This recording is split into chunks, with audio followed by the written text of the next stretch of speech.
ప్రేమించో లేకపోతే అరేంజ్డ్ మ్యారేజ్లో భార్యాభర్తలు ఇద్దరు పెళ్లి చేసుకున్నారు. పెళ్లి చేసుకున్న తర్వాత చాలా అన్యోన్యంగా ఉన్నారు.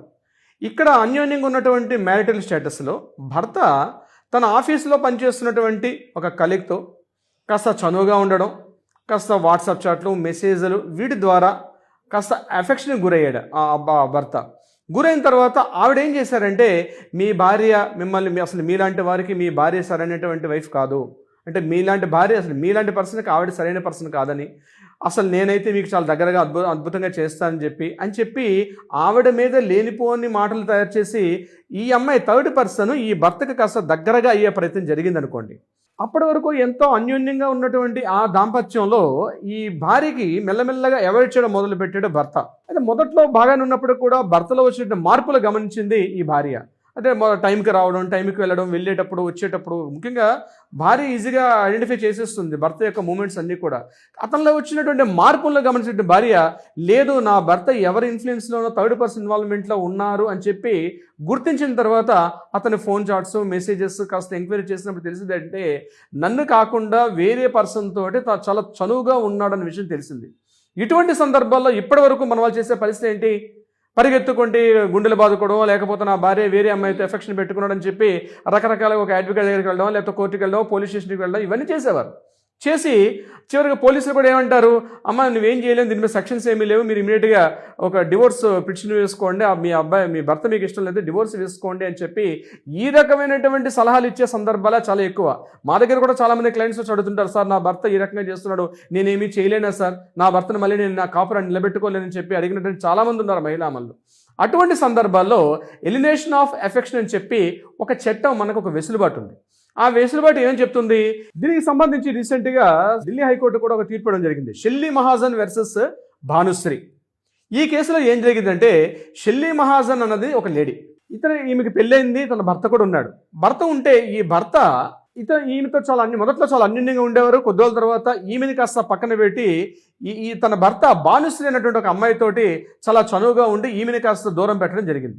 ఈ సందర్భంలో షెల్లీ మహాజన్ ఏం చేశారంటే హైకోర్టును ఆశ్రయించడం జరిగింది. హైకోర్టును ఆశ్రయించి ఈ మూడో వ్యక్తి అయినటువంటి భానుశ్రీ మా యొక్క మ్యారిటల్ స్టేటస్లో రావడం వల్ల మా యొక్క మ్యారిటల్ స్టేటస్ చాలా ఇబ్బంది కలిగింది, నా భర్త ఈ రకంగా ప్రవర్తించడానికి కారణం భానుశ్రీ కాబట్టి భానుశ్రీ మీద చట్టపరంగా చర్యలు తీసుకోమని చెప్పి ఆవిడ కోర్టులో ఫైల్ చేయడం జరిగింది. అప్పుడు కోర్టులో ఏం చేశారంటే ఎలినేషన్ ఆఫ్ ఎఫెక్షన్, ఇప్పుడు నేను ఏదైతే చెప్పానో ఈ యొక్క దీని ప్రకారం యాక్చువల్గా ఐపీసీ కాదు, ఇది సిఆర్పిసి కిందకు వస్తుంది, ఇది సివిల్ కేసు కిందకు వస్తుంది.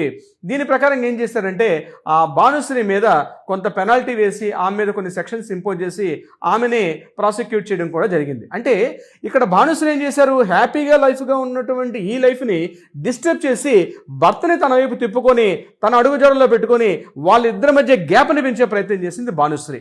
అందుకే ఇది మనకి 2013లో వచ్చినటువంటి కేసు, ఇది ఢిల్లీ హైకోర్టులో ఉన్నటువంటి కేసు. అంటే భార్యాభర్తల మధ్య హ్యాపీగా ఉన్నటువంటి లైఫ్లో థర్డ్ పర్సన్ యొక్క ఇన్వాల్వ్మెంట్ జరిగితే అప్పుడు ఆ భార్యాభర్తల మధ్య గ్యాప్ పెరిగి వారి మధ్య అన్యోన్య దాంపత్యానికి మూడో వ్యక్తి ఇన్వాల్వ్మెంటే ప్రధాన కారణం కాబట్టి ఆ లైఫ్కి ఈ థర్డ్ పర్సన్ ఇన్వాల్వ్మెంట్ కారణం కాబట్టి ఈమెని ప్రాసిక్యూట్ చేసుకునే అవకాశం ఉందని చెప్పి ఈ కేసు మనకు ఒక జడ్జిమెంట్ ఇవ్వడం జరిగింది. సో దాంట్లో సిఆర్పిసి అంటే ఈ సివిల్ కేసు కిందకు వస్తుంది, ఇది క్రిమినల్ కేసు కాదు, ఇది సివిల్ కేసు. దీని మీద ఆమెకు 499, 500, 503, 506 ఈ సెక్షన్స్ అని ఇంపోజ్ చేసి ఆమెకు కొద్ది నెలల పాటు జైలు శిక్ష ఇవ్వడం కూడా ఢిల్లీ హైకోర్టు ఇవ్వడం జరిగింది. సో ఇది చాలా ఇంపార్టెంట్. మీరు చెప్పింది ఓకే సార్. ఇప్పుడు ఈ సెక్షన్ ఏదైతే ఉందో ఓన్లీ భర్తలకే వర్తిస్తుందంటారా, భార్యలకు కూడా వర్తిస్తుందా? ఇదేంటంటే చాలా మందికి అపోహపడతారు, ఎలినేషన్ ఆఫ్ ఎఫెక్షన్ అన్నది కేవలం భర్తలకు మాత్రమే కాదు, ఇది భర్త కూడా భార్య మీద పెట్టొచ్చు. ఇది వైస్ వర్స అనమాట, భార్య భర్త మీద తీసుకోవచ్చు, భర్త భార్య మీద తీసుకోవచ్చు. ఇప్పుడు తన భార్య ఇది ఈ చెప్పినట్టు కేసు ప్రకారంగానే భార్య వేరే వ్యక్తి యొక్క ఇన్ఫ్లుయెన్స్లోకి వెళ్ళిపోయి భార్య వేరే వ్యక్తి యొక్క ఇన్ఫ్లుయెన్స్లో కలిసి ఇక్కడ భర్తను పూర్తిగా నెగ్లెక్ట్ చేస్తుంటే ఆ భర్త ఏమీ చేయలేని పరిస్థితి. ఎందుకంటే ఇప్పుడు ఉన్న పరిస్థితిలో అందరూ కూడా జాబ్ హోల్డర్స్, పొద్దున ఆఫీస్కి వెళ్ళాలి, సాయంత్రం రావాలి, కానీ తన ఆఫీస్కి రాకుండా భర్తను అవాయిడ్ చేసుకుంటూ దూరంగా నెడుతూ ఈ భార్య థర్డ్ పర్సన్ యొక్క ఇన్వాల్వ్మెంట్లోకి వెళ్ళి ఆమెకి చెప్పుడు మాటలు విని ఈ భర్తను దూరంగా పెడుతుంది. అతను ఏం చేస్తున్నాడు, మెల్లగా ఈమెకి ఈమెకి దగ్గర కావాలని చెప్పి భర్త మీద లేనిపోని మాటలు, చెప్పుడు మాటలు చెప్పి భర్తను కాస్త దూరంగా పెడితే ఈమె అతని యొక్క ఇన్ఫ్లుయెన్స్లోకి వెళ్ళిపోయి ఈమె కాస్త అతనికి దగ్గర చేరవుతోంది. ఈ పరిస్థితిలో భర్త గమనించాడు, నా యొక్క మ్యారిటల్ లైఫ్ డిస్టర్బ్ అవుతుంది, కాబట్టి నాకేమైనా చట్ట ప్రకారంగా ఉన్నటువంటి భర్త మహానుభావులు కూడా ఉంటారు. అటువంటి సందర్భంలో ఇది కేవలం పురుషులకు వర్తించదు, ఇది మహిళలకు కూడా వర్తిస్తుంది అని క్లియర్గా చట్టం చెప్పడం జరిగింది. ఎలినేషన్ ఆఫ్ ఎఫెక్షన్ అనేటువంటి ఏదైతే ఒక మనకి ఆ ప్రొవిజన్ ఉందో ఆ ప్రొవిజన్ బోత్ సైడ్స్ వర్తిస్తుంది. భర్తకి వర్తిస్తుంది, భార్యకి వర్తిస్తుంది, 100% ఇద్దరికి రిలీఫ్ ఇస్తుంది.